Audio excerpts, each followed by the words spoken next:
Então, Adélia, Diga, meu amor. Rodando. A importância desse filme no cinema brasileiro, como o primeiro longa feito por uma diretora negra, pioneiro do cinema lésbico, e o que você espera dessa noite, dessa projeção aí hoje? Eu espero dessa noite que as pessoas sentem, assistam e vejam, embora seja menos violento que os dias de hoje, mas a violência continua, entende? E eu quero dar esse alerta e quanto mais eu puder mostrar esse filme para ver, entende, o preconceito, a violência, entende, a coisa da igreja protestante, tudo isso que está ligado ao filme, para mim é importante que essas pessoas que hoje aqui estejam, algumas inclusive eu já vi que assistiram já ao filme, que elas assimilem e que avaliem, entendeu, que não é bom ser preconceituoso, não é bom ser violento, é bom ser gente. Gente. Eu estou fazendo um curta-metragem sobre a geração dos anos 60, que é a minha geração, que é exatamente isso. A gente é de uma geração que não tinha esse tipo de preconceito e que essa coisa foi criando, foi mudando e chegou nesse terrorismo que está aí hoje, né? Então, viva Cavi, porque foi Cavi, por Cavi, para Cavi, que eu cá estou e cedi o filme. Tá? Maravilha. Obrigado. Ok? Pronto, sair? Ok.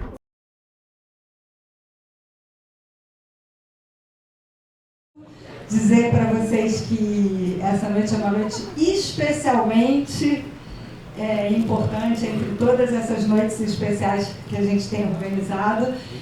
Normalmente eu estou aqui sempre com o Cavi para apresentar, mas hoje eu comecei sozinha porque eu queria marcar uma coisa muito importante que tem a ver com a história, com a luta e com o pioneirismo da nossa homenageada de hoje, que é o fato desta noite ser dedicada às mulheres e à luta feminista e às questões de gênero, que as mulheres e as mulheres sáficas, e, enfim, a essas lutas que foram começaram há muito tempo atrás. Às vezes a gente esquece e pensa que, porque a gente ainda tem uma agenda muito importante para conquistar agora, e muito diversa, mas a gente esquece que isso tudo começou muito antes, né? Começou antes da minha geração, começou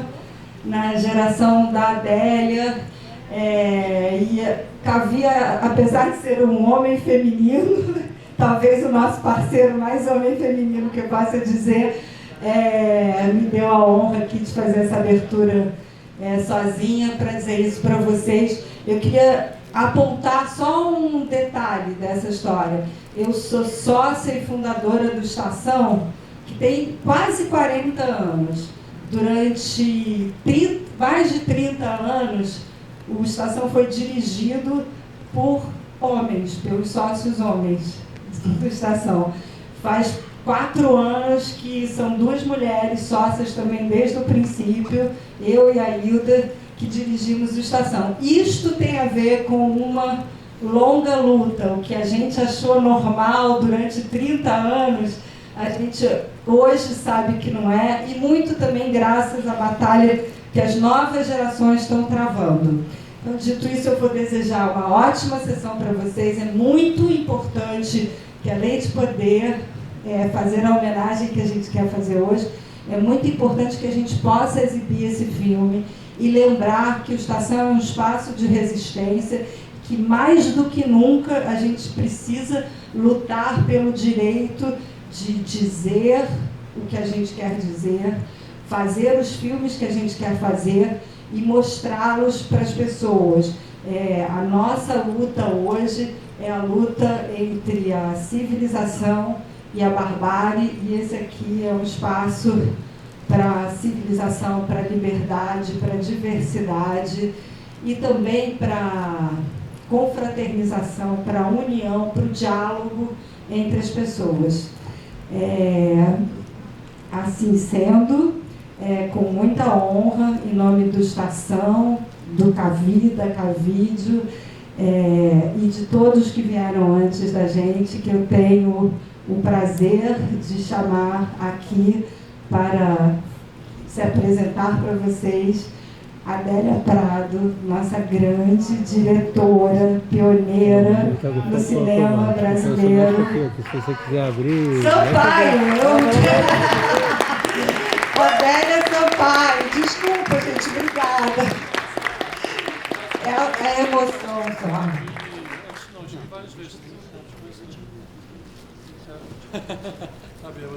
Não é a Prado que está levantando, tá? Não, é Sampaio, que está aqui e fez esse filme. A Prado seja extremamente talentosa. Boa noite para todos. Pra cá, Adélia. Qual terceiro? Basta, bom? Acho bom. Olha lá, hein, pelo amor de Deus. Depois você vai me chamar de Adélia Prado de novo? Aí eu vou ficar arrasando. Nossa. Com razão, né? Foi uma gafa imperdoável. Embora eu tenha uma profunda admiração por Adélia Prado. Salve de palmas! Boa! Aê, Davi, puxou minha foto.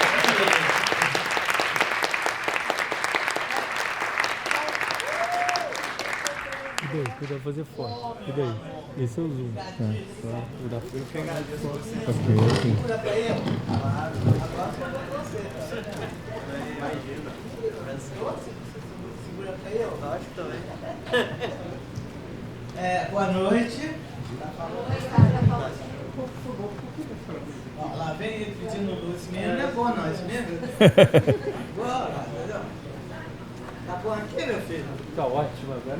Tá dando pra ouvir bem tudo, né? Tá, agora é luz. Então, beleza. Boa noite para todos. Eu agradeço muito a presença de todos. Eu acredito que esse filme dirá coisas profundas, aonde a gente sairá daqui com algumas reflexões, que a proposta há 30 anos ao fazer esse filme seria isso.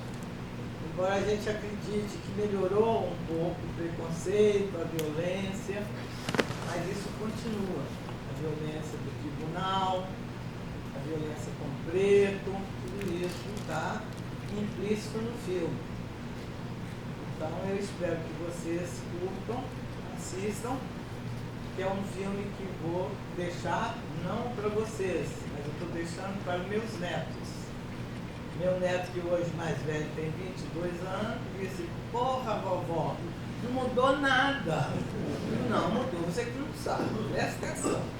Enfim, um bom filme para vocês, porque você sabe que a Cavi desapareceu, foi filmar no subúrbio, só chegou agora, né? Mas tudo bem. Beijos, querido. Obrigado. Palmas para Adélia Sampaio.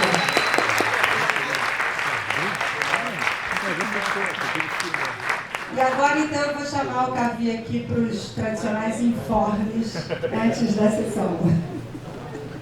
Para destacar que essa versão que a gente vai ver é uma versão restaurada pelo Festival de Locarno.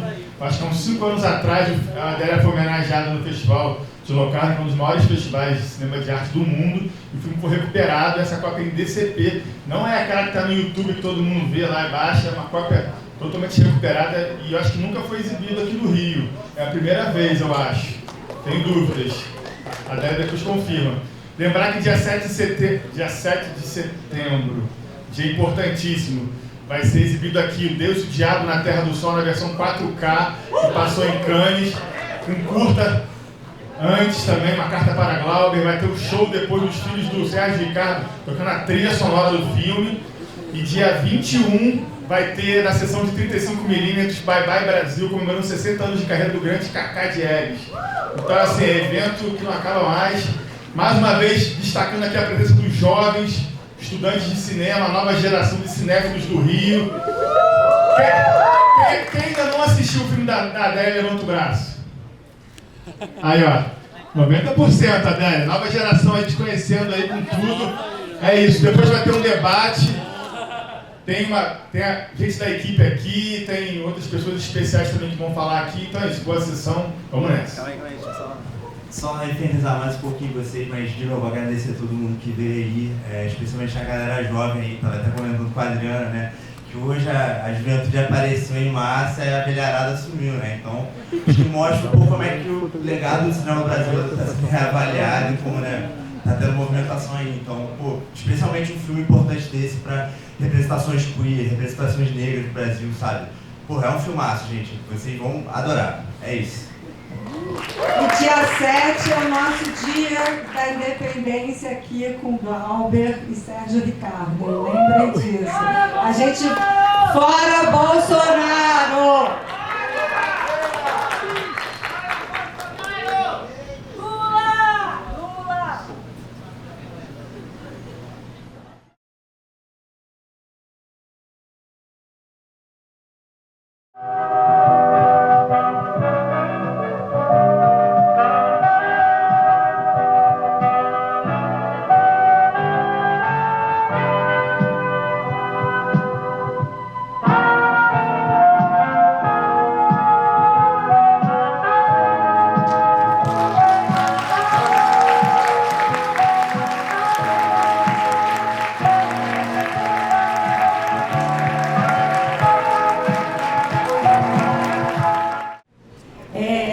Então, a gente agora vai chamar aqui a Adélia Sampaio para ter uma conversa com vocês, que vai ser mediada pela Thaís.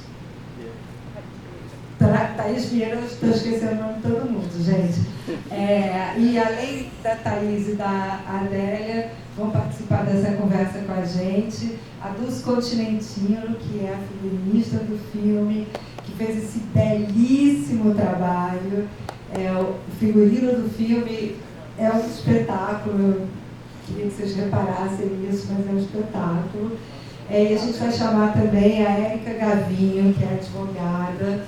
Ela foi subsecretária de Cultura do município até há pouco tempo e é uma grande militante, advogada da cultura e das pessoas que fazem cultura aqui no Rio, e uma grande militante também do movimento feminista e das questões de gênero e sexualidade que o filme traz aqui pra gente, e como advogada vai poder falar um pouquinho para vocês desse julgamento. Érica, cadê a Érica? Já chegou aqui, já está aqui, Dulce, Adélia, Thaís. Vou te dar esse microfone aqui. Novamente, boa noite. Oi?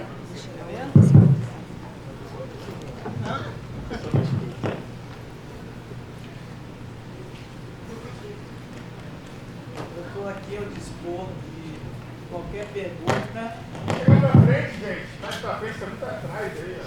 Chega mais perto. É bom ver o rosto de quem pergunta, sabe como é que Aqui, ó, tá cheio de cadeira. A vida, né? Aqui, ó.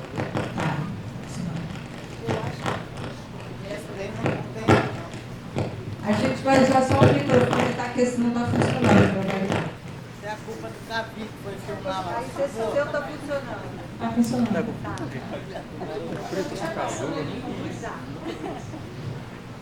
Esperar o pessoal. Bem melhor do que o rosto de todo mundo, eu adoro. Boa noite. Estamos aqui hoje, dia 29 de agosto, um dia importante para a luta das mulheres lésbicas.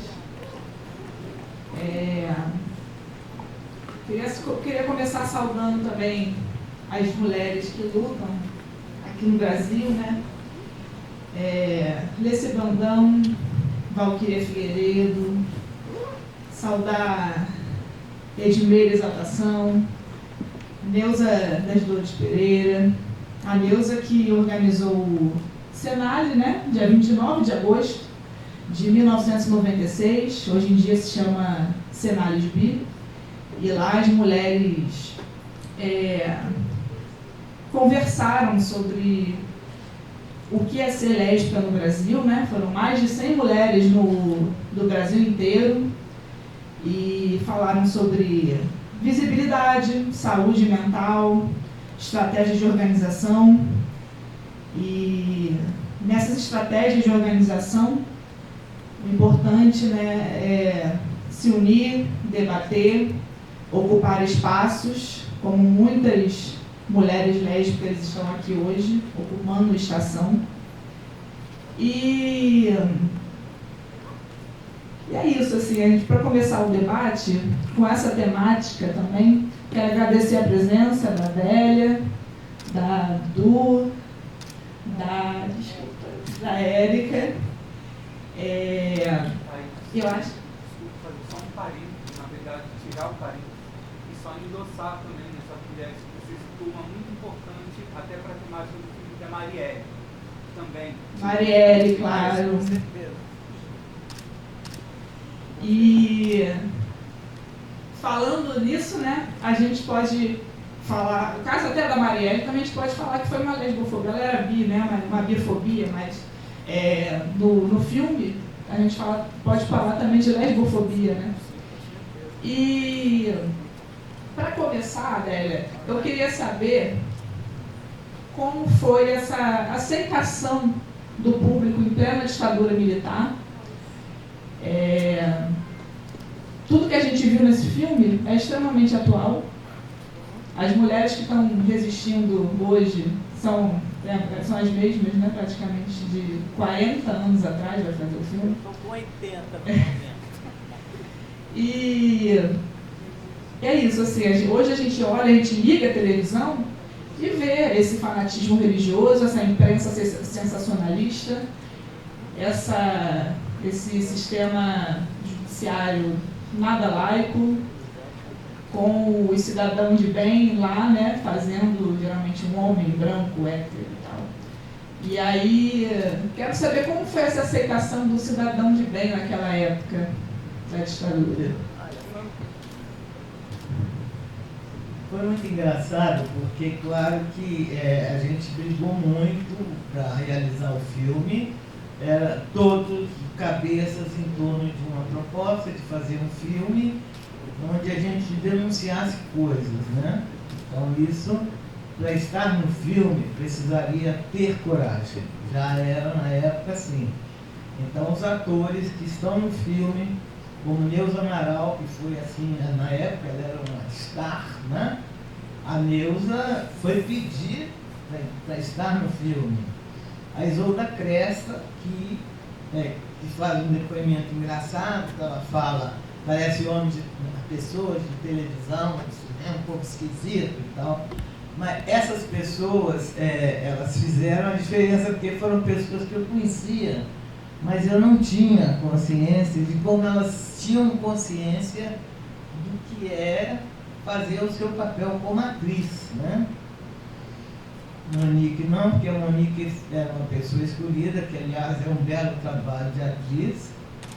Então o que ocorre? No que fomos fazer a premiere do filme, já foi muito complicado, e aí eu fui tentar lançar o filme em São Paulo, através de uma figura incrível, que era o Mário Falaschi, que era um querido, que tinha apostado mesmo na minha história de vida, porque eu comecei em cinema como telefonista e eu tinha como objetivo chegar à direção, né?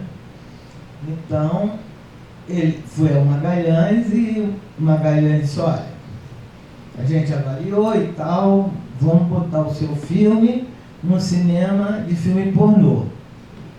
Eu digo, mas ele não é um filme pornô. Não, mas se não, Adélia, eu preciso atender o pedido do Falaschi. Eu digo, tá bom, então eu vou voltar ao Rio, vou conversar com as atrizes, que era quem estaria estampado, né, Vilma, Monique e tal. E elas disseram, não, se ele vai lançar o filme, não tem importância. E o filme entrou em São Paulo, num cinema de 1.500 lugares. Da quarto dia do filme, em cartaz, foi assistir o filme o crítico mais respeitado de São Paulo, que era o Leon Kakoff. E o Leon saiu e no dia seguinte saiu no Jornal Principal de São Paulo, meia página, ele achando um absurdo, porque que tinham colocado um filme no cinema pornô, o filme discutia isso, sociologia, foi uma coisa assim muito bonita que ele fez, e ele termina assim, eu nem sei quem é a Adélia Sampaio. Então foi muito bonito, porque a partir dessa crítica do Kakoff, as coisas entraram no eixo, porque aí outros críticos menos importantes que ele já foram assistir o filme. O Magalhães, por sua vez, abriu mais 4 casas em São Paulo.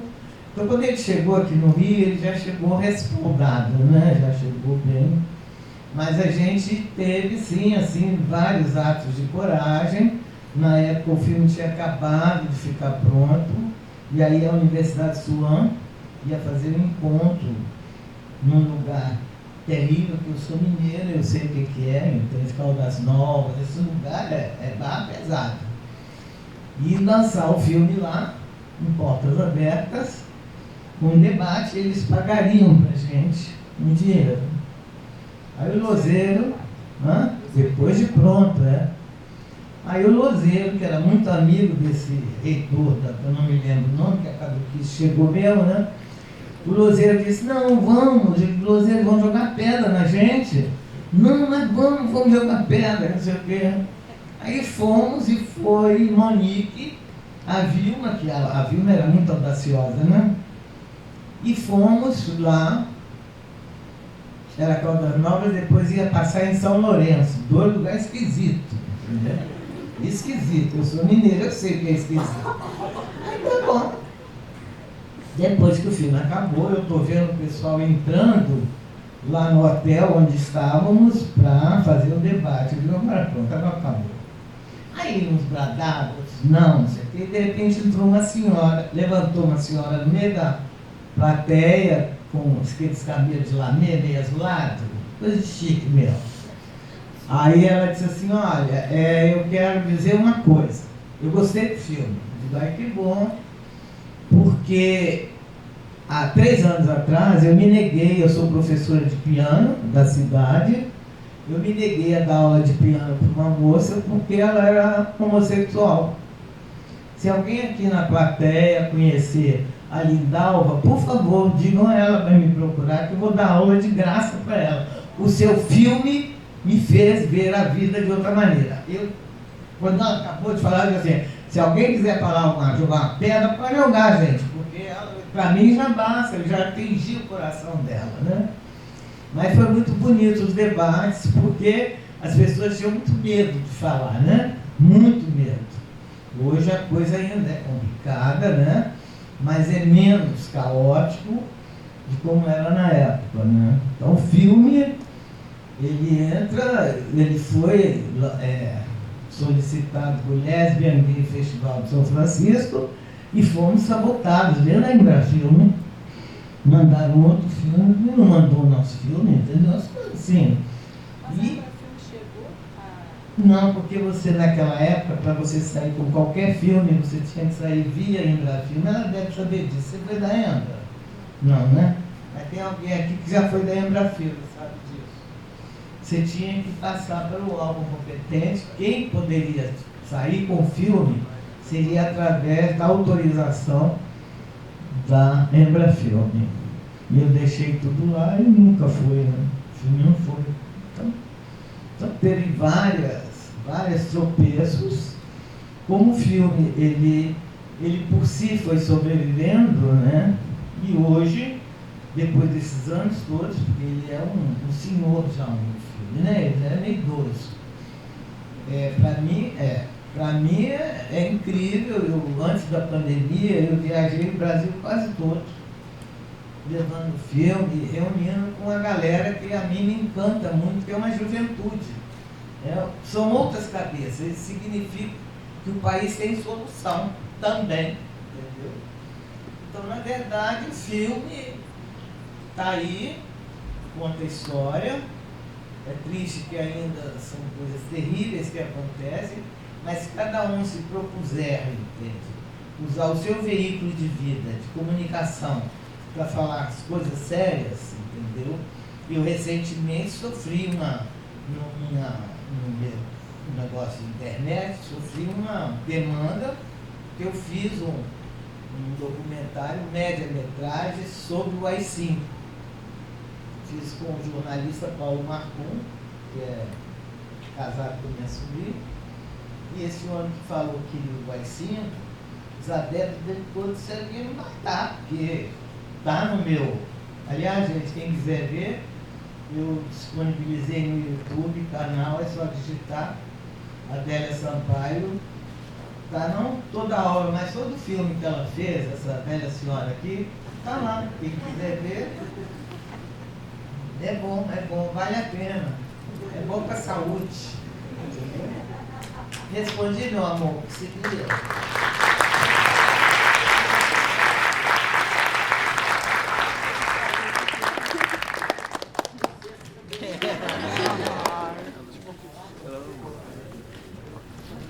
Acho que a gente pode falar também um pouco dessa questão do judiciário, né, Érica?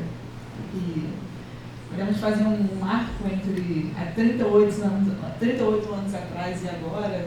O que você... Primeiro, boa noite a todos e a todas. É um prazer, agradecer a Adriana pelo convite para estar aqui. Acho que esse é um tema importante, cada vez mais importante, especialmente no Brasil de hoje, que, embora a gente realmente tenha avançado muito, Adélia, você tem razão, e agradeço, acho que todos nós devemos agradecer a você por ter tido a coragem de tantos anos atrás abordar esse tema. O Brasil ainda é o país que mais mata LGBTQIA+ no mundo.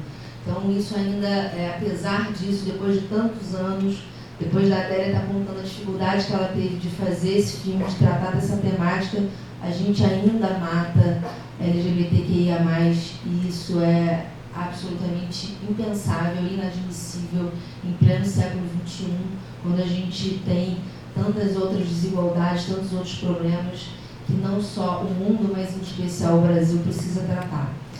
E acho também, e tenho isso como uma questão de vida também, que todos nós que estamos em algum momento, em alguma posição que a gente possa falar, a gente tem que efetivamente dizer do nosso orgulho de ser quem eu sou, de ser quem nós somos, de amar quem nós amamos, de desejar quem nós desejamos.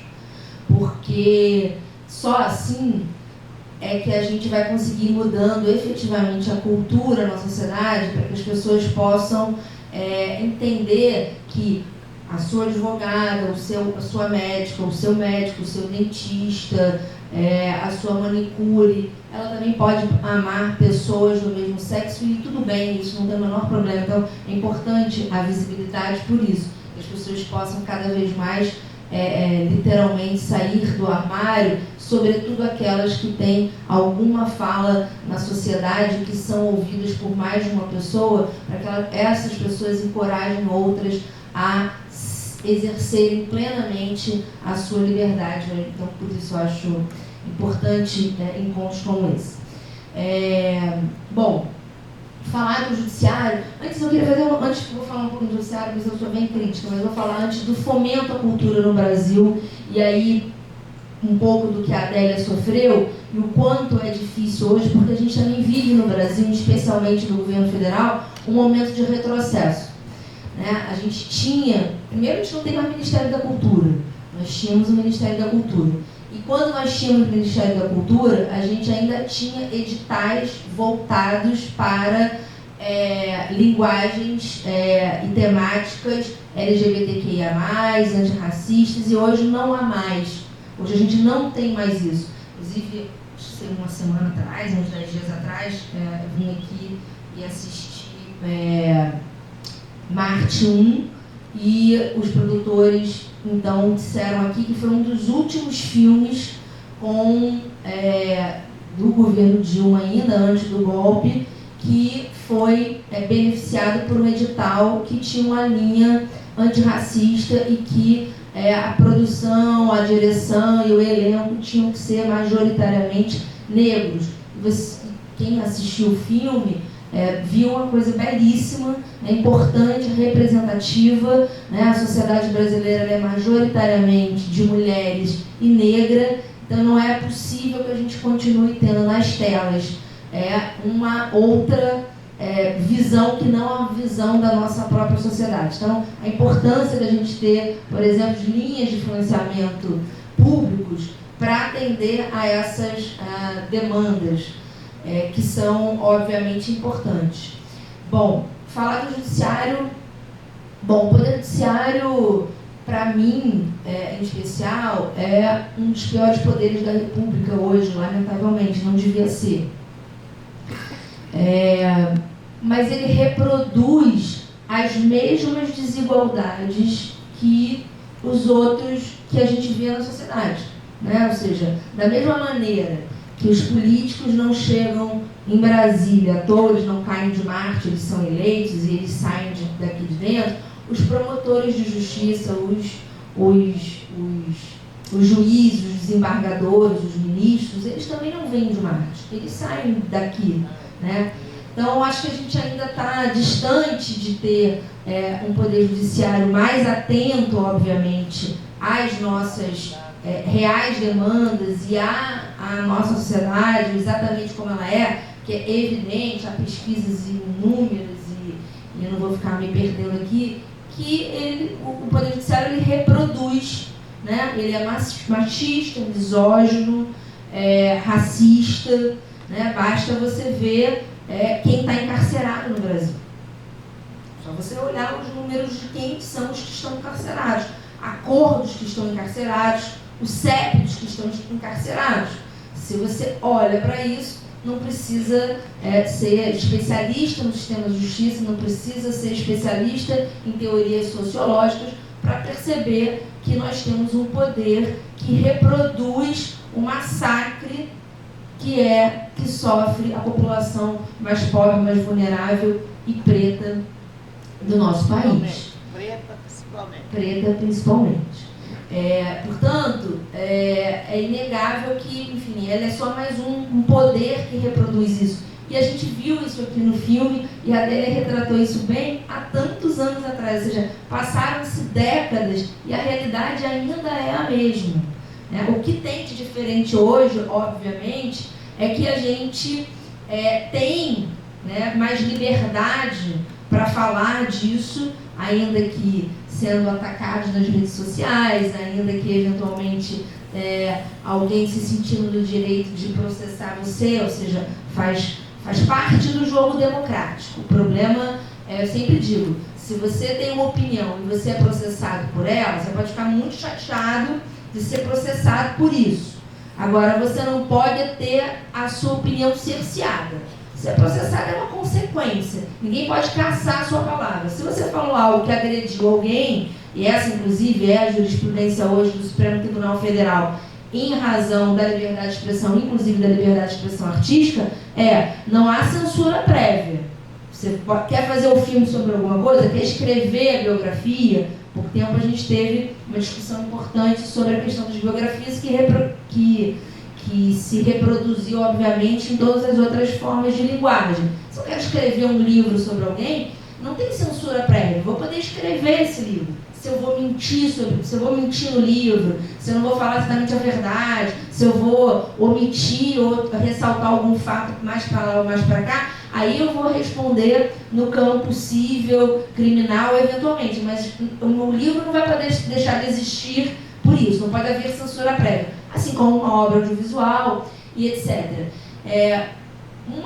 Nesse campo, assim, só para finalizar e tratar de uma questão importante, apesar desse retrocesso do Poder Judiciário, que é evidente, só para vocês terem uma ideia, no STF, hoje tão atacado, né, acho que a gente sabe mais o nome dos ministros do STF do que sabe de quem são os jogadores que estão na seleção brasileira.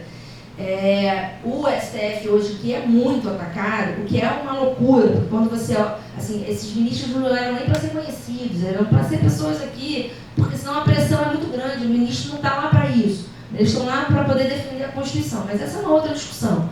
Mas assim, hoje você tem no Supremo Tribunal Federal uma jurisprudência muito favorável à liberdade de expressão e à liberdade de expressão artística. Entretanto, você continua a ter, nas instâncias inferiores do Poder Judiciário, decisões que ainda suspendem obras, né? A gente teve o caso da Porta dos Fundos, claro, depois recorre aqui, recorre ali, quando chega no Supremo, caça a decisão. A gente teve aqui um prefeito que mandou retirar livro de Bienal. Retirou, entra com decisão, o Tribunal de Justiça do Rio de Janeiro mantém. Aí, sim, exatamente, ou seja, manda tirar por essa temática. Aí quando chega no STF, ou seja, nós temos um Poder Judiciário que sequer respeita os seus próprios precedentes. Né? Tratando dessa temática específica, ou seja, a nossa Constituição, quando ela fala de casamento, o texto constitucional fala de casamento entre homem e mulher, de união entre homem e mulher. Não vou lembrar agora exatamente o número do artigo, porque eu tento preservar minha memória para não guardar o número de artigo. Mas está na Constituição, quando fala de casamento, que o casamento é entre um homem e uma mulher. Mas isso foi em 1988, no processo constituinte de 86, 87. Embora o movimento LGBTQIA+, estivesse muito forte ali, naquele contexto, inclusive nas discussões da Constituinte, a gente demorou um pouco a avançar. E vem o STF, então, traz uma decisão em relação à união estável para casais do mesmo sexo. Depois tem uma resolução do CNJ que permite hoje, inclusive, o casamento civil entre pessoas do mesmo sexo. E a gente, você vê, critica-se muito o ativismo do Poder Judiciário, nesse caso em especial do STF, e a verdade seria muito melhor para uma democracia de alta densidade, a nossa é de baixa densidade, que o Congresso Nacional discutisse uma lei, aprovasse e votasse uma lei que garantisse o casamento entre pessoas do mesmo sexo. Agora, uma vez que a classe política não tem a coragem de fazer isso, porque, infelizmente, a gente tem que concordar e entender isso, majoritariamente a sociedade brasileira ainda é conservadora, quando a classe política não faz e o STF então vem dar uma decisão como essa, é importante que a gente tenha isso e aplauda isso, porque isso está garantindo e ampliando direitos e a gente vê isso hoje. E aí, só para finalizar em relação a isso, de que como o Poder Judiciário definitivamente não consegue, e aí isso inclusive então mostra o quanto ele é preconceituoso, racista, homofóbico, misógino, machista, que apesar desses precedentes, a gente continua, como falei, em relação à liberdade de expressão, tendo decisões que vão contra a liberdade de expressão, a liberdade de expressão artística, que depois são revistas. Aqui no Rio de Janeiro, ainda até muito pouco tempo, eu obviamente estava na Secretaria de Cultura até pouco tempo, estou meio enferrujada em relação à advocacia, mas já estou voltando, mas até muito pouco tempo atrás, eu estou falando de 1 ano e meio, 2 anos atrás, todo mundo que queria casar, todo casal LGBT que queria casar, tem que dar entrada num requerimento. Isto caía exatamente no mesmo juiz, porque por conta de uma questão de distribuição da organização judiciária, esse juiz negava. E ele dizia, não pode casar, porque a Constituição, o texto literal da Constituição diz que só podem casar um homem e uma mulher. Como a Constituição não fala que 2 mulheres ou 2 homens podem casar, ele negava o pedido, quando você fazia o pedido do casamento, apesar da decisão da União Estável do STF e apesar da resolução do CNJ, do Conselho Nacional de Justiça, permitindo que casais homoafetivos pudessem casar. Aí essa pessoa, esse casal que quer realmente casar, tem que então entrar com recurso, vai ao tribunal e aí sim o tribunal caça a decisão desse juiz para você poder casar, apesar de uma decisão já transitada, julgada, festejada, inclusive comemorada no Brasil, no mundo afora, como uma decisão muito moderna, garantindo o direito das pessoas LGBTQI. Então, enfim, quis dar só esses exemplos para a gente ver que, apesar de alguns avanços, o Poder Judiciário, como é também uma instituição da nossa sociedade, ele reproduz os mesmos preconceitos que a gente vive e vê todos os dias nesse Brasil afora. Obrigada.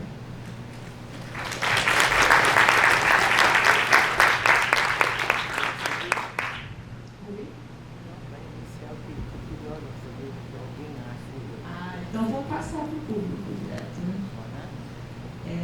mas só para quem não sabe, que a gente está falando do Poder Judiciário, esse julgamento realmente existiu. Esse filme é baseado num fato real. E na época foi muito divulgado pela mídia, claro, num olhar sensacionalista, preconceituoso e tal. Então vamos abrir, né? Vamos abrir o... Queria ouvir ela falar um pouquinho também, né? Então deixa eu fazer a pergunta porque depois a gente passa, Adélia. A Dudu, né? Ela fez direção de arte e foi figurinista. Só foi figurinista, perdoe. E algo assim que também é importante falar sobre Amor Maldito, que foi um filme difícil, né, de produzir, de fazer, foi barrado pela Embrafilme e foi feito através de colaboração, foi cooperativo, né, entre os técnicos e os atores. O dinheiro real do filme dele foi da doutora Edi, não, eu falo lá, dá para ouvir? Não dá. Não dá, é péssimo, você tem que falar para frente, a doutora Edi, que inclusive eu coloco ela como figurante no tribunal, que ela faz um depoimento e faz a secretária da Monique no escritório, né, da personagem. A Edi era engenheira de Furnas. Eu fui chamada pela Fundação de Furnas para aplicar um trabalho lá que fosse uma interligação entre o office boy, a mulher que serve cafezinho, o diretor, o gerente, enfim. Porque estava muito complicado e eu aí fui para lá, não sabia nada, uma coisa horrível. Bom, resolvi trazer um texto que eu havia montado há muito tempo, que é o Viva o Cordão Encarnado, que é um musical, onde tem pastoras azul encarnado. Então você pode usar no espetáculo quantas pastoras você quiser. Porque no final eu me vi ali dentro de Furnas com mais de 120 pessoas para estar fazendo um espetáculo, todos estavam. E a interação foi um trabalho que deu muito certo, que até hoje, às vezes eu recebo telefonema do pessoal da Fundação, e essa doutora Edi, que era engenheira de Furnas, perguntou para minha assistente, mas ela não disseram que ela faz cinema, o que ela está vendo aqui? Aí a Helena disse, não, que o cinema é difícil, ela escreveu um roteiro que ela não está conseguindo dinheiro com o governo, ela colocou na gaveta. Aí ela disse, bom, 70 mil faz o filme? A Helena, não sei. Aí veio falar comigo, eu digo, não, peraí, você tem que ler o roteiro, porque, entendeu? Não, eu não quero ler o roteiro, eu quero te ajudar a fazer o filme. E eu fiquei muito preocupado, porque uma pessoa, uma engenheira sem nenhuma ligação com nada, entendeu? E a partir daí eu tive o privilégio na vida, não tenho mais hoje, de ter tido a minha irmã, que foi a primeira produtora executiva de cinema, Eliana Kobet, cinema brasileiro em peso, conhece a Eliana. E a Eliana era uma grande executiva, eu disse para ela, olha, tem esse dinheiro, a gente consegue fazer. Consegue? Você já está com o elenco aí, vamos organizar e vamos fazer. Então foi um filme feito muito no escambo da troca, teve muita troca, para conseguir fazer. Dudu, na verdade, era atriz, é minha amiga de anos, entende? Tinha acabado de chegar da BBC de Londres e eu chamei para fazer o figurino. Pronto, para fazer o figurino. Por quê? Porque ela tinha feito o figurino na peça do Cordão Encarnado em 1900 e qualquer coisa, entendeu? Então eu digo, não, Dudu, você tem que me ajudar, cara, porque eu não tenho. E uma coisa que eu vejo filme, eu fico feliz com toda uma plateia, mas eu fico muito triste, porque a grande maioria se foi, me largou aqui, sabe? Essa grande maioria de amigos, não são atores, são amigos de Adélia Sampaio. A gente convivia, a gente tinha trocas, entendeu? Então, por exemplo, o advogado de defesa, que era o Tony Ferreira, que era um grande galã da Globo na época, meus filhos chamavam ele de tio Tony. Aí você tira o peso do Tony dentro da minha vida, né? Então, para fazer o filme foi muito complicado e ao mesmo tempo foi muito simples, muito fácil. Porque eu não divido. A minha vida inteira eu só fiz somar, entendeu? e tudo meu tem que ter um ajuntamento, porque se não der, não quero fazer. Então, isso tanto faz num curta-metragem, que eu fiz agora um recente com a Estela Miranda, vou fazer agora o outro, tem que ter um ajuntamento, porque se não tiver, eu não consigo, porque eu respiro um pouco das pessoas que estão envolvidas, entendeu? Então, a Dudu, eu já sabia que ela faria um grande figurino, entendeu? E é impressionante que os anos passaram e não são figurinos datados. Agora eu vou passar para você, tá baixinha, você fala o que você quiser, tá bom? Eu só tenho a dizer que foi uma grande honra ter trabalhado com a Adélia tantas vezes na minha vida. A gente até esquece que o tempo vai passando, a gente vai fazendo 50, 60, 70. Mas é engraçado rever esse filme 38 anos depois, né? Eu mesma fiquei chocada com certas coisas, porque eu tinha trabalhado em Londres num programa que eu e a minha amiga Ruth Jaquim inventamos, chamado Feminino Plural, que trabalhava só com as lésbicas, com o homossexualismo feminino. A gente ia em tudo quanto era passeata, em tudo quanto era reunião, visitamos casas onde as mulheres tinham aquelas battered wives, a casa de mulher espancada. Naquela época que eu estava em Londres, já tinha 100 casas de mulheres espancadas. A gente nem fala muito de violência nesse filme, porque a violência está implícita ali no tribunal, né? No julgamento de uma pessoa porque ela é homossexual. E isso é uma violência terrível, né? Quer dizer, a mulher foi acusada de matar só porque ela amou. Então, eu fiz questão nos figurinos de fazer uma coisa, de juntar o feminino e o feminismo, né? Eu com 15 anos já estava lendo Simone de Beauvoir, então eu já tinha essa bandeira na mão a vida inteira, né? Por isso as duas noivas, tá?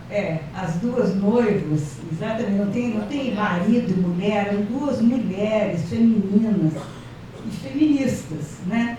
Então era isso que eu queria passar, né? Até brincaram comigo e falaram, mas no cartaz do filme tem as cores de agora, porque aquelas cores já deviam estar, aquele filme é um filme assim de quem tem visionária, né? Que a Adélia é uma visionária e eu entro na dança junto com ela e fico vendo o futuro, né? Então a gente não está vendo muitas vovós aqui como nós, mas a gente está vendo a juventude toda aí, graças a Deus, né? Mas eu fico pasma de ver que todos os dias eu fico olhando o número de violência contra a mulher, é uma coisa absurda, né? Um amigo meu, outro dia, ele falou que é advogado, ele falou assim, eu tenho vergonha de ser homem às vezes. Eu falei, para ter vergonha mesmo, por favor, rapazes, né? Que, né, bater em mulher, espancar, é violência, mas não é só isso não, sabe? Xingar, humilhar. Então a mulher tem passado por tudo isso, né? Sabe, a história do feminismo começou com aquelas mulheres da fábrica do interior dos Estados Unidos, né? Que foram mortas pelas mulheres, foram assassinadas pelas mulheres. Né? Então a gente está vendo isso, já viu as bruxas celtas todas que foram para a fogueira, né? Então a gente está vivendo esse karma, passando. Então a gente pede para essa juventude, para essas mulheres de hoje, né? Então vamos mostrar que as mulheres estão com tudo agora, né? E precisam estar, né, se responsabilizando por essas coisas também, não deixar isso acontecer e a gente poder mudar alguma coisa na consciência desse planeta. Eu tenho muita honra de estar aqui com minha querida amiga que falou de cinema de uma maneira assim que é da maneira que eu vejo também, né? A gente fazia cooperativa, a gente se aglutinava, a gente fazia junto. E eu acho que é uma maneira que pensem nisso também, né? Sabe, não é só assim, a gente ia conseguir as coisas todas. Me lembro quando encarnado, que eu fiz o figurino também, que a Adélia falava, é bom você sair porque eu estava grávida, com gravidez, assim, eu conseguia tudo que eu queria, tudo que eu pedia, a gente pedia tudo naquela. Vai você, dava tudo para mim. Eu pari no meio do espetáculo. Então é isso. Estou muito feliz de estar aqui com a Adélia.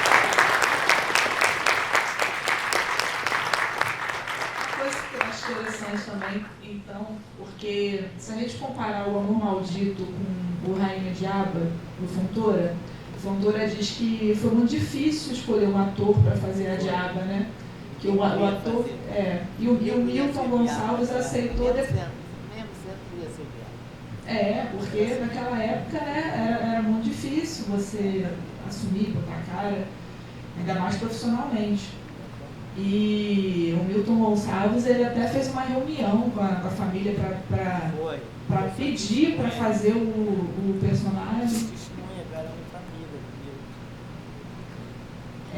E aí como é que foi essa questão também com a Monique Lafon?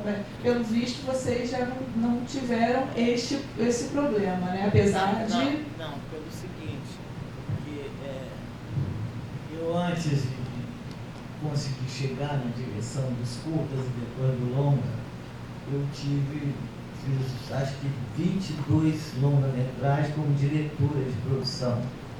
E só com a Monique eu fiz acho que uns 3 longas. Então seria aquela coisa que eu estou somando. Então quando eu pensei no Amor Maldito, eu queria 2 mulheres lindas. Porque para dizer, não é. Mulheres lindas. Aí conversei com a Monique e levei para ela os recortes, porque eu acompanhei toda a saga da Minúcia, que é o nome da personagem real. Inclusive lá na hora que os advogados estão montando fotos, aquele momento que a acusação fecha aquele livro são os autos do processo. Tudo que eles disseram no tribunal é real, é tirado do processo. Não foi uma invenção dos alunos, entendeu? Isso é que dava mais ainda pânico nas pessoas. Não, o judiciário, não, eles falaram lá, vamos copiar isso, vamos fazer. Então, na verdade, isso faz a gente... Mas vamos fazer uma coisa, vamos ver um pouco aí para quem... Eu quero saber quem quer pegar o quê. Quem quer fazer pergunta, levanta o braço. Quem foi filmar no subúrbio?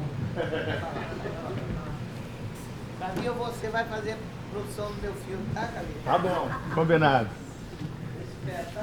Então, Andréia, assim, é a segunda vez que eu vejo o filme. É Matheus. Sim. Então, é que, assim como um belo filme, assim, que me comove bastante, eu gostaria de saber também, assim, as diferenças que você teve para montar que esse filme, além de ter uma beleza desse romance, dessas 2 mulheres, tem também um belo filme de tribunal. Então eu queria saber quais foram as suas influências, assim, até na montagem é muito interessante. Então isso. Alguém mais quer fazer outra pergunta? Que eu já pego 2, logo 3, e ela responde.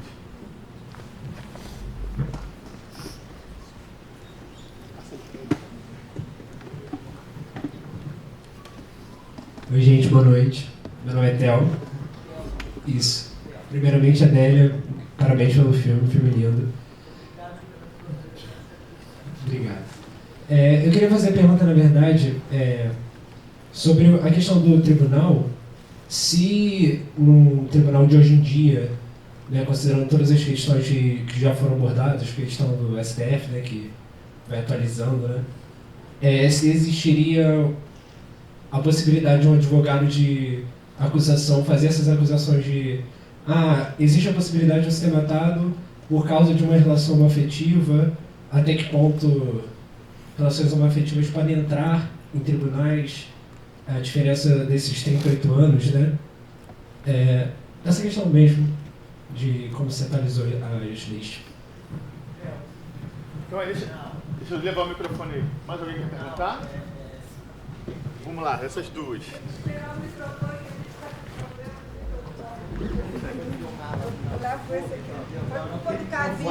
Para fazer um negócio aqui, você está entendendo, né? Então é o seguinte, tribunal, qualquer um, ele agora é mais elaborado, mas é um grande circo. Inclusive, na época em que eu comecei a fazer o trabalho, o Vinícius Salvatore, que era um grande ator, esse aí, era um gaúcho potente, né? Ele disse, eu não vou fazer, eu não vou girar. Eu digo, não, você tem que criar, entende, uma dinâmica, porque isso aqui é um circo. Eu não posso levar a sério, entende?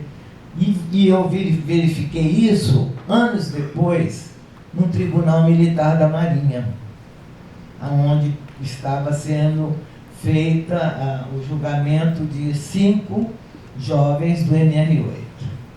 Os advogados tinham uma trolha e a tentativa sempre é de fazer um convencimento para que a pessoa seja condenada.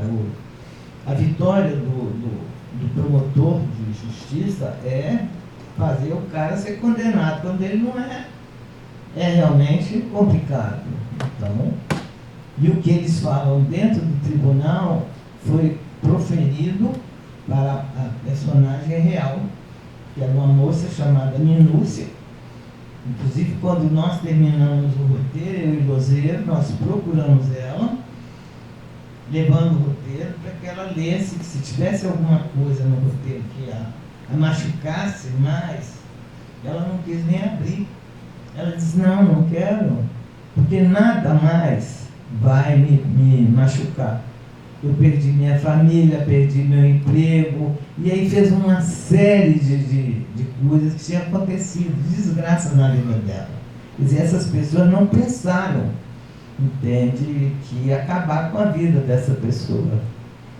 Então, quando ela fez isso, aí me deu mais uma vontade forte de mostrar a Vera essas coisas. Te respondi, minha filha? Cadê meu querido? Ah, bonitinho da mamãe, conta, fala. Que caducou, né? Você sabe. Qual os seus filmes que te influenciaram, suas influências para fazer Filmes isso? de tribunal. Nenhum. Quero falar para vocês que eu sempre achei um horror filme de tribunal. Muito lento, muito cansativo, muito... E uma das coisas que eu conversei com o Lozeiro foi isso. Vamos tentar interferir o tribunal com o externo do sofrimento. E Paulão, que é Paulo César Mauro, que era um preto, que foi diretor de fotografia de todos os meus filmes. Paulão Talecino, me abandonou, faleceu. Mas eu fui com o Paulão para o Tribunal de Niterói. Durante 4 dias, a gente estudando o traçado dos levels e dos movimentos cênicos, para que aquilo não se tornasse uma coisa infantônia. Então, na verdade, como eu não gostava de tribunal, eu já comecei a pensar um jeito de traçar o negócio. E eu acho que deu certo. Ficou maravilhoso, assim. Gostou? Maravilha. Então, você viu aquele Cristo lá? O Cristo é ótimo. Ah, pois é, Zé, isso é uma coisa. Hein? Alguém tem mais alguma coisa para perguntar, gente? Eu acho que a gente podia passar para a Érica só para contar como é hoje no tribunal que ele perguntou. Se a Érica puder... porque ela é juíza? Ela é advogada. Advogada. Deus me livre, ser juiz. Advogada. Julgar ninguém. Tem uma advogada Mas então, é óbvio que, assim como a Adélia falou e ela não falou errado, só para vocês terem uma ideia, aqui a gente tratou, nem todo julgamento no tribunal é assim. Aí nós estamos no tribunal do júri, que são os crimes contra a vida. E é um teatro mesmo, para vocês terem uma ideia, muitos dos advogados que trabalham, que são criminalistas, que trabalham para o júri, assim como os promotores de justiça, que são aqueles, né, não é o advogado de acusação, que antes da Constituição de 88 era assim.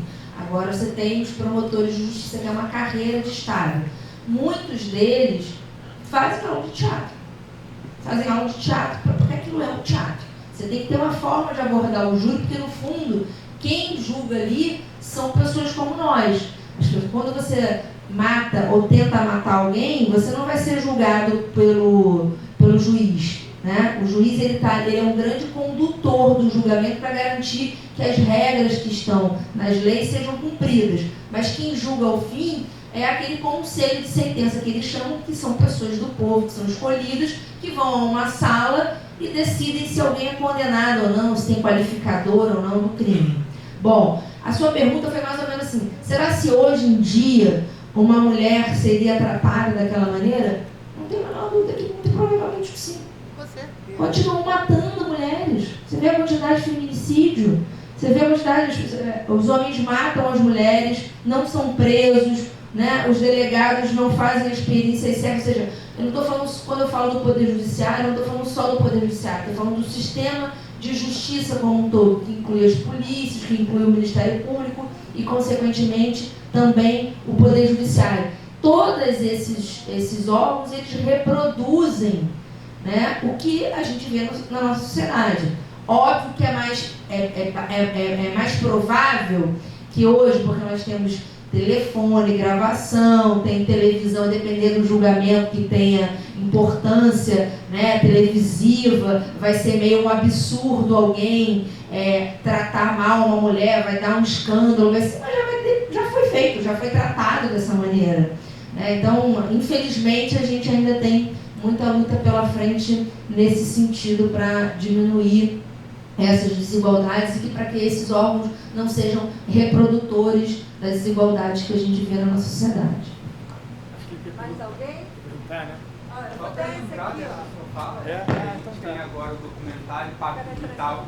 Só para lembrar dessa tua fala, Érica, que é sobre a questão da mulher, a gente tem agora o documentário da Pacto Vital, que é da Daniela Pérez, né? E que trouxe de volta todas essas questões do Guilherme Pato, que continua ainda reproduzindo as mesmas coisas, e a sociedade ainda colocando a Daniela como estava envolvida, como a mídia também esteve envolvida, enfim. Mas eu fiquei refletindo durante o filme, agora no final, quando a senhora estava aí, sobre o que motivou a senhora a fazer um filme com a temática lésbica naquela época. Bom, primeiro eu vou lhe perguntar o seguinte: você mora longe? Não, se você mora longe, você vai em casa, deixa a senhora e volta com ela. É bom, você está entendendo, né? Então você me veja bem, por que é que eu decidi fazer esse filme, né? É porque eu acredito no cinema onde você deixe alguma mensagem. Poderia ser, entende, o que está acontecendo agora, que aliás ela parece que foi liberada, né? A mãe do garoto do Henri, sei lá.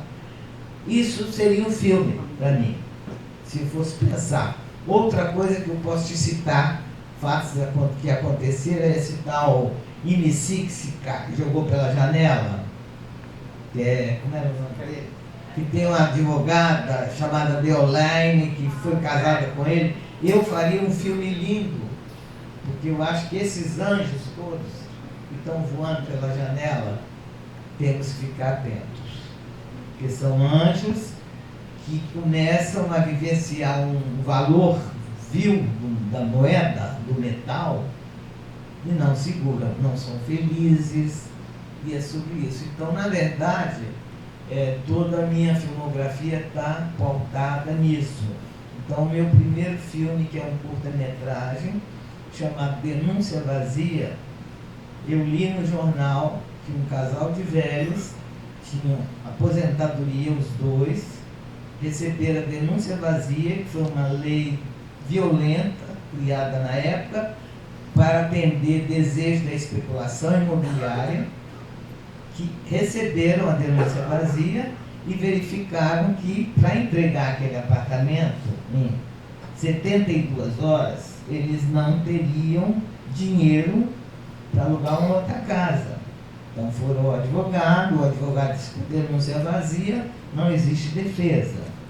Muito bem, voltaram para casa, folhearam o livro de recordações, fizeram chá, botaram veneno no chá, tomaram, e aparecem os dois mortos com um bilhete do lado. As autoridades competentes, eu e meu marido, não tivemos condições financeiras de alugar uma outra casa. Achamos que essa foi a melhor saída. Por favor, ninguém é culpado. Quer dizer, um casal de velho faz isso não é mentira, isso eu tirei do jornal. Eu tive a preocupação de não ir aonde eles moravam, saber o que aconteceu, como é que foi, né? Eu queria falar da questão da dor, essa dor que ficou. Então, passaram-se uns 2 ou 3 anos, o Vladimir Carvalho me convidou para ir no Festival de Brasília, Festival de Cinema de Brasília, para participar lá do que eu não sei, a caduquice já saiu, certo? Você vê, eu vou fazer, eu não faço mais, já fiz, entendeu? Então, resultado, estava lá uns jovens conversando, disse assim, nós viemos aqui para te conhecer. Eu digo, eu? Por que eu? Não, é porque você fez o filme dos nossos avós. Eu quase caí para trás. Como? Não é porque a gente morava aqui em Brasília. Minha mãe e meu pai, eles moravam lá no Rio. Então a gente, quando viu o seu filme, que é doido, porque eles tinham a mesma mania de ver o álbum de fotografia, quer dizer, eu fiz uma reprodução intuitiva, por crer que a emoção passa por aí. Então é por aí que eu vou seguindo com o meu cinema, entendeu? Respondi sua pergunta? Muito bem. Alguém quer perguntar para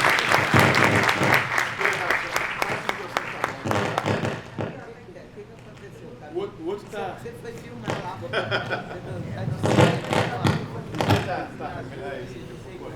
Boate que foi, Zé? Saía da boate? Ele botou casal. Isso aqui era porque é da equipe da filmagem. Oi, boa noite. Então, eu queria falar mais ou menos que, primeiro, eu achei super importante ser um filme sáfico, lésbico, dessa época, tipo assim, dirigido por uma mulher, porque geralmente os filmes lésbicos, ainda mais, assim, geralmente são dirigidos por homens, e acho que, pelo menos eu e outras mulheres lésbicas vão concordar que há uma diferença muito grande no olhar, nas cenas, no tato, enfim, como que há muita diferença.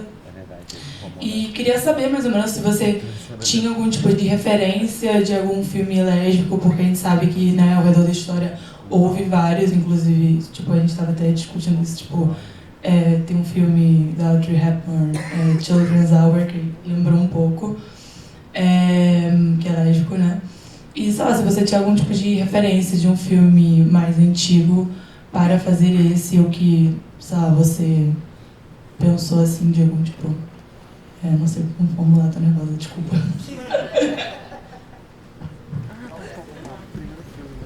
Qual o seu nome? Flora. Flora. Flori. A Flora do Gil, não, né? Flori. A Flori, pensei que era a Flora do Gil. Olha, Flora, eu vou falar uma coisa pra você. Na época, inclusive a minha irmã, que eu acabei de dizer que ajudou muito a fazer o filme, ela protestava veementemente para que eu não mexesse com isso. Ela dizia que eu estava mexendo num vespeiro. Juliana, tem que falar. Agora, eu te confesso que eu não me espelhei em nenhum filme, até porque não existia filmes com essa abordagem direta da relação de afeto. Eu me preocupei em pensar, por exemplo, a sequência da cama das duas, são várias cenas, uma cortada na outra, é buscar a delicadeza, a maneira de ser. Quer dizer, dentro do filme nós temos uma personagem meia Hitchcock, que é a personagem que faz a Jalusa Barcelos, que persegue as duas a vida toda. Na verdade, ela mente no tribunal, mas ela estava na cama da Fernanda quando a outra entrou e se atirou. Então eu busquei, isso sim, eu busquei um processo meio de Hitchcock dentro, aquela perseguição que fica sem definir o que é. Poucas pessoas percebem isso. Eu fico muito mais interessado no que ele está fazendo. Não, desculpa, estou brincando. Então, na verdade, eu não tive assim, nenhum filme que eu pudesse ver. Eu tive sim muitos filmes de tribunal, muitos. Inclusive, tem um filme belíssimo que é Tribunal, que eu não vou lembrar porque a minha cabeça é assim mesmo, entendeu? Daqui a 2, 10 minutos eu lembro. Mas é um filme... não vou lembrar.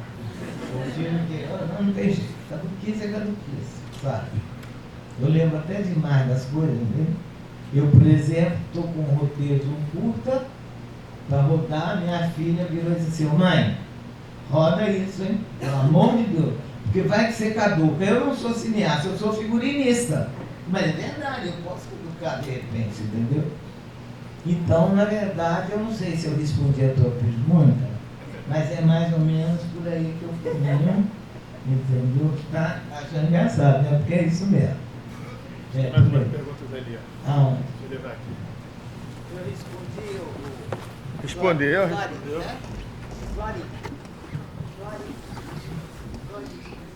Oi, Adélia. Nessa nova vez que eu vi o filme, eu acho que o que me chamou muita atenção foi uma certa descontinuidade, assim, que se vê muito no início, né? E você dilata uns tempos quando ela está subindo a escada, assim, e o choque entre as imagens também, né? Que aparece ela morta, aparece ela como Miss, enfim. Tem vários momentos do filme que o filme está dando uma continuidade, mas parece que esses flashbacks, né, vêm de forma muito livre, que vai romper essa continuidade, enfim, vai expandir os tempos e tudo mais. Eu queria saber se isso sempre teve, quando você escreveu e dirigiu, você pensar essa montagem mais de choques e de tempos que vão se chocando, ou se veio algo da montagem, se mudou muito do processo de montagem para o momento da direção. Como é que foi isso?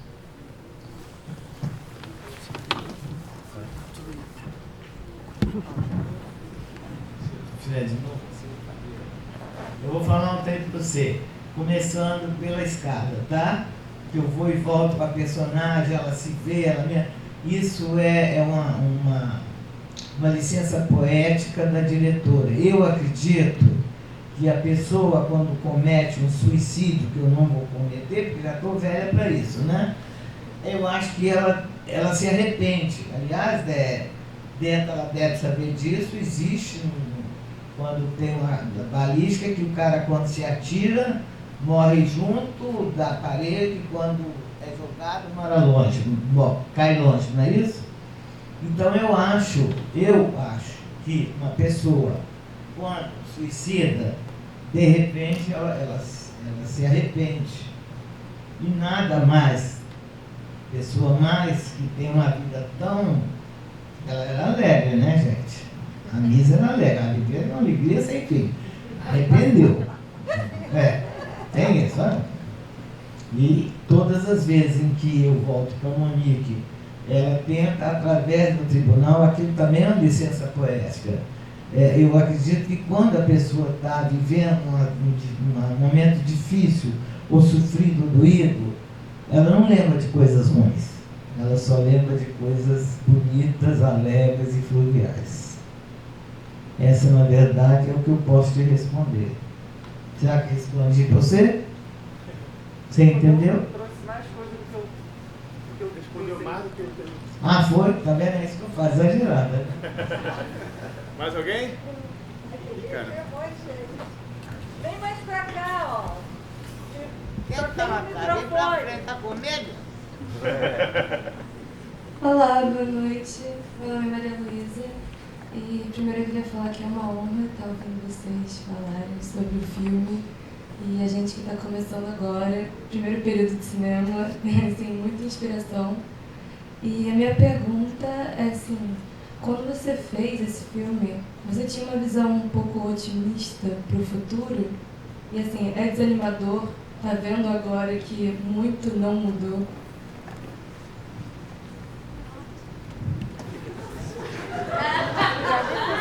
O que aconteceu? Qual foi o problema dessa vez? Alguém quer contar? O que foi? Eu quero ir, gente. Hã? Acharam que ela estava lá atrás, ela estava aqui. Ah, meu pai, não estou podendo, ela está bem aqui, ó, na minha frente. Vai bater a caduquice depois, que essa pergunta dela, né? O que foi mesmo? Você Se você na época achava que ia melhorar... Não, perfeito, é isso. Eu tenho sempre fé no ser humano. E Por essa fé é que eu, de repente, fico feliz em ver você sentado aí. De uma maneira ou de outra, vocês vieram num dia chuvoso, que é uma merda aqui no Brasil, dia de chuva eu vivo no Rio, assistir o filme. Isso é importante, entendeu? Eu tinha uma mãe muito otimista que me dizia assim, quando você podia contar para ela a maior desgraça do mundo, ela ouvia, depois ela dizia, minha filha, preste atenção, acima do medo, coragem. Não tem outro jeito de ser do que encarar o medo, seria a coragem. E eu caminho por aí. Eu acredito, entende, que tanto faz, entendeu? E eu estou deixando aí 2 filhos e 4 netos, com este pensamento real, dessa avó maluca. Então, pode ser que dê certo, né? Vamos ver. Respondi? Tem mais? Deixa eu...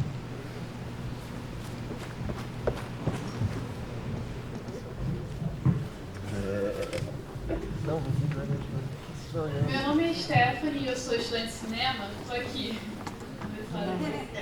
Eu vou me formar ano que vem, aí queria te perguntar, que conselho você dá para nós que somos jovens cineastas e que principalmente somos partes de minorias?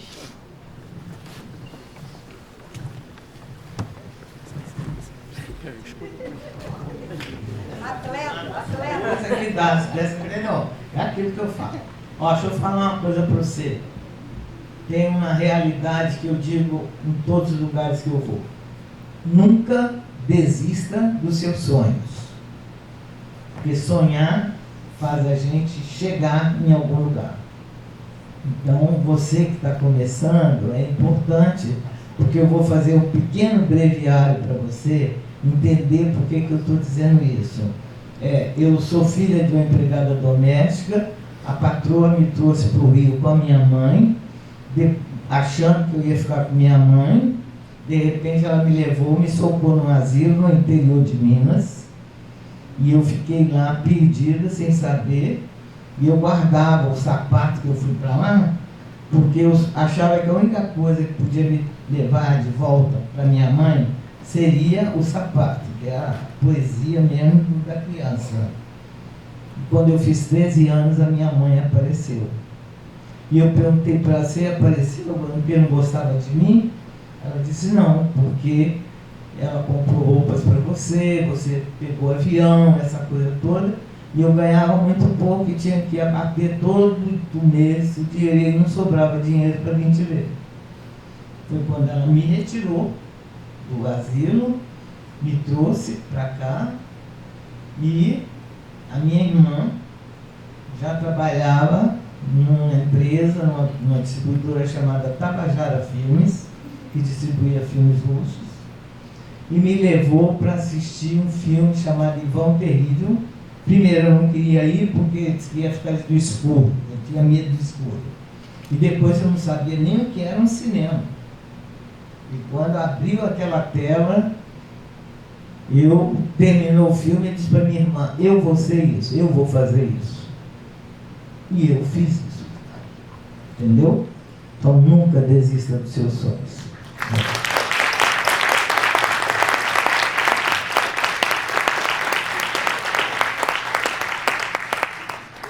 Deixa eu pegar outra pessoa.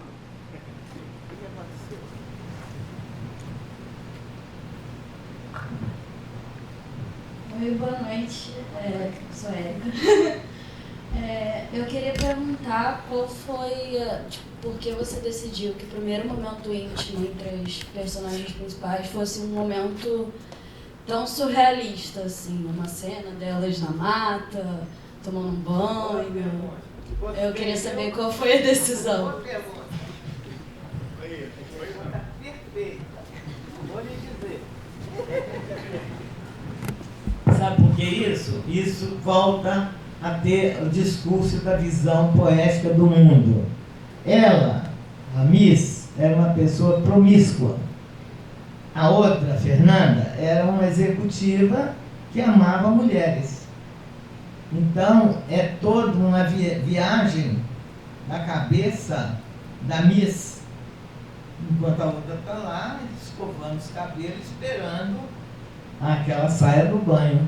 Então, para não fazer uma coisa grotesca, aí eu fiz, isso é no jardim, na casa de uma amiga minha, que o pai dela ficava olhando lá a cena, deu uma briga lá entre ele e a mãe dela, entendeu? Mas eles me cederam para fazer. Então, na verdade, era uma coisa de um jardim poético, entende?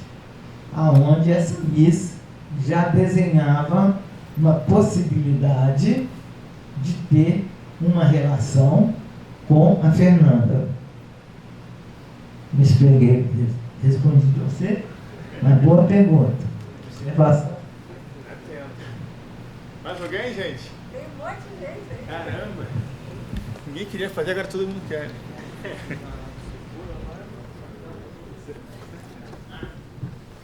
Oi, boa noite. Tá aqui. Me chamo Alessandra e eu fiquei pensando um tanto, acho que Dudu falou, né, da questão da violência no filme. Eu fiquei pensando um pouco nessas questões da violência que eu li como algo transversal, assim, ao longo do filme, né, pela própria estrutura do julgamento, mas pelo próprio suicídio, pela própria condição de luto que não pode ser vivida porque ela sofre uma acusação, né? Então, para além do luto, tem que sobreviver a essa situação de acusação, né? E aí, enfim, não é bem uma pergunta, mas é mais de pensar essa questão mesmo dessas várias práticas de violência, de vários modos, assim, e de entristecimento e de enlouquecimento em relação a mulheres lésbicas. Então, queria colocar isso, achei super importante esse filme. E aí eu acho que outra questão também é, queria te ouvir um pouco, Adélia, sobre as questões de raça, assim, né? Das personagens brancas, do personagem negro, e aí poder ouvir um pouquinho sobre isso. Boa pergunta. Boa pergunta. E aí,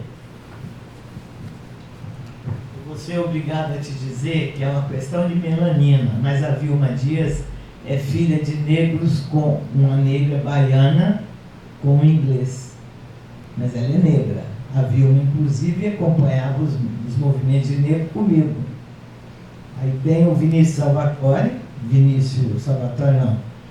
Marcos Vinícius, que, aliás, eu não ia pô-lo no filme, porque tinha entrado num filme que a gente tinha feito, mas foi Parceiros da Aventura, que é um filme polêmico também, que, aliás, havia importância. É um filme de 80% de atores negros, que é Parceiros da Aventura. Primeiro e único filme dirigido por Zé Medeiros, que era o profeta da fotografia.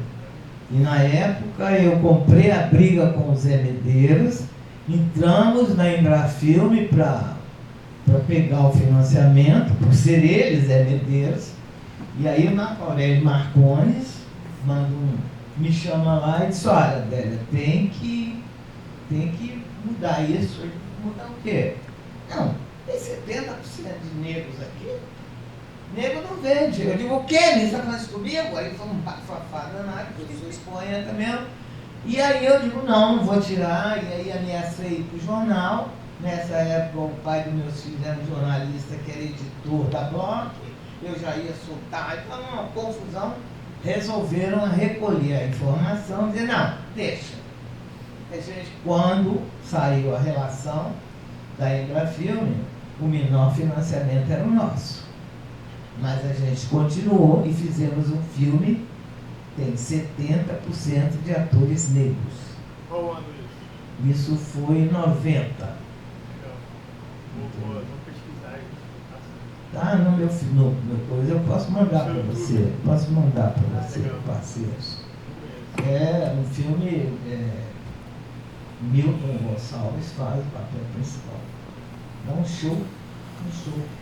E todos os atores. Aí começou a confusão, porque muito preto.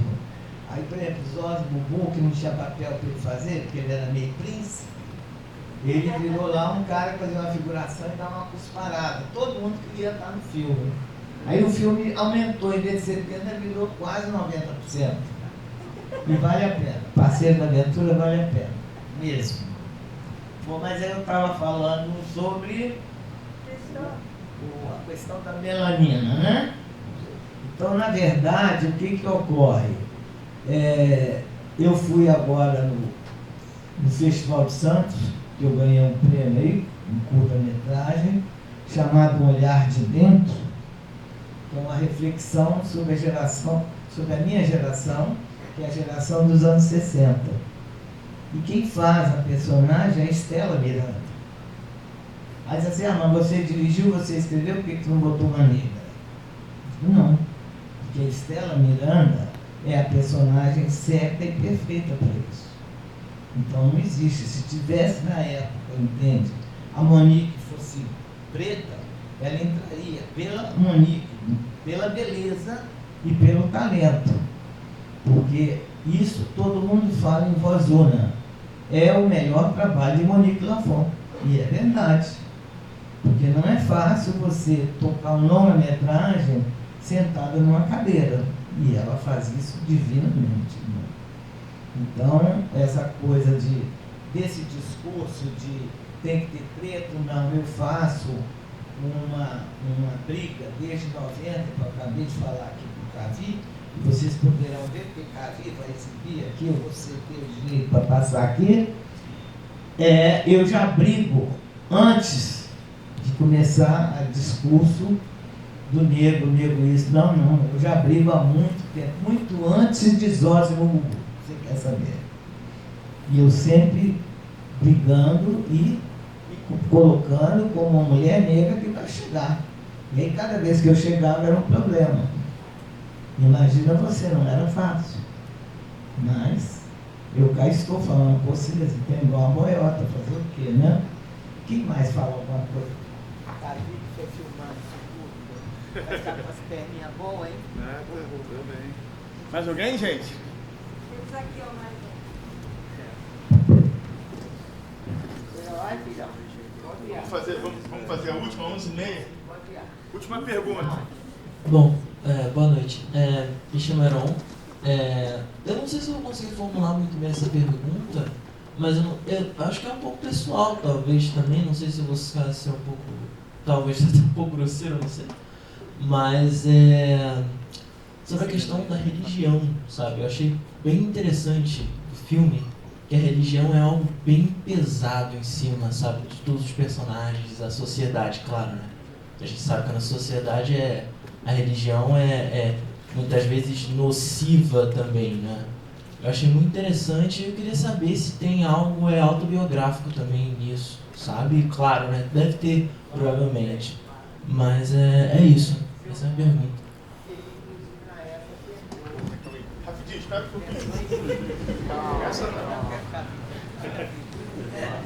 Tá entendendo? Deixa eu te falar. Claro que tem. Agora, inclusive na época ele tentou brecar o filme. E aí um amigo meu, que é advogado, disse: Adélia, corra e faça na Líder uma chamada baseado em fatos verídicos. E aí baseou-se, entende? Então, essa coisa da família do pastor, que eu conquistei o Emiliano Queiroz, que é um grande ator, que está ainda entre nós. O Milica ficou feliz de fazer e mostrar também essa família, essa irmã mais nova que é completamente batida da cabeça, entendeu? Fica vendo revistinha em quadrinho na hora da missa, do culto, entendeu? Joga o pão na comida na outra, e aí ele sai estapeando e a mãe continua solenemente tomando a sopa. Que família, né? E isso é realmente uma coisa muito preocupante. Muito, muito preocupante mesmo. E isso eu extraí também de uma informação, porque quando começaram a dizer que o jornalista tinha engravidado, não sei o quê, os coleguinhas de imprensa costumam proteger, né? E aí saiu uma matéria falando, entende?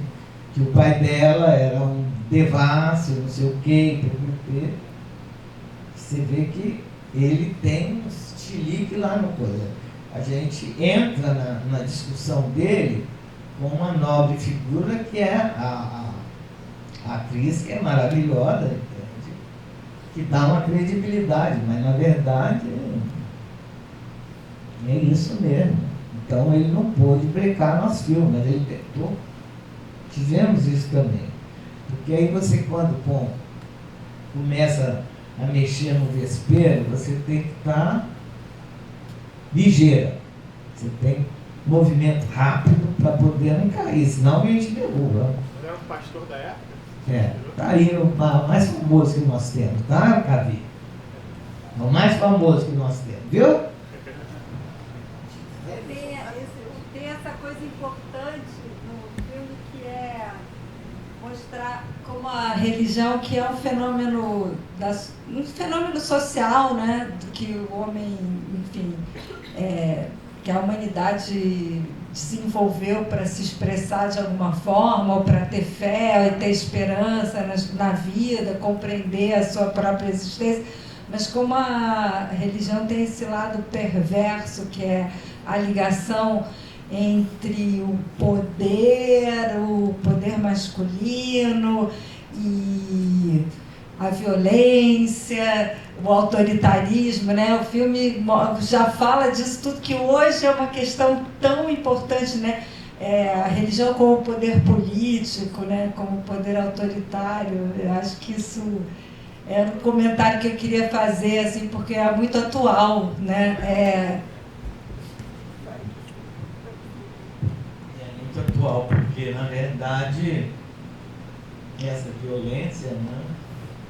Eles são santinhos lá naquele púlpito, viu? Eu vou falar para vocês que tem uma história engraçada nesse período, nessa coisa. A cena que abre o filme, que está o Emiliano fazendo o discurso dele com doido e tal. A minha mãe tinha pavor de crente. E aí ela disse assim, bota eu de figurante, eu esqueci. E botei ela de crente, ela ficou 20 dias sem falar comigo. Agora foi bom porque eu imortalizei ela no filme, mas ela ficou 20 dias com ódio de mim. Você contou uma coisa? Você botou no tribunal? Não, me botou. E pior, ela era fã de Emiliano. Quando ela percebeu que o Emiliano já não gostava, não gosta de ser borboleta, não? Não. Então, essa coisa é brava, entendeu? É muito forte. Eles são muito aleluia mesmo, sabe? É uma loucura. E adora as pessoas que chamegam ele. Por isso, tem um momento que eu interfiro com Catalina Bonac e a Cristina Borges, que não é nem atriz, é repórter na época, que aplaudem ele lá dentro do tribunal. Que é o que reage mesmo. E segundo a gente pesquisou lá, tinha um bando de gente no dia que ele foi para entrar e os caras brecaram, né? Devia virar um cordel aquilo. Então eu pude botar as duasinhas lá bonitinhas, camufladas, e aplaudir na histeria dele, entendeu? Eu fiquei muito feliz com o Milica, que é meu amigo de anos, né? Dele ter aceito fazer, porque é um papel que o povo odeia, né? Você conhece? E o parente também. Né? E eu, Boquinha morreu, né? Chamava de Boquinha. Morreu. Gente.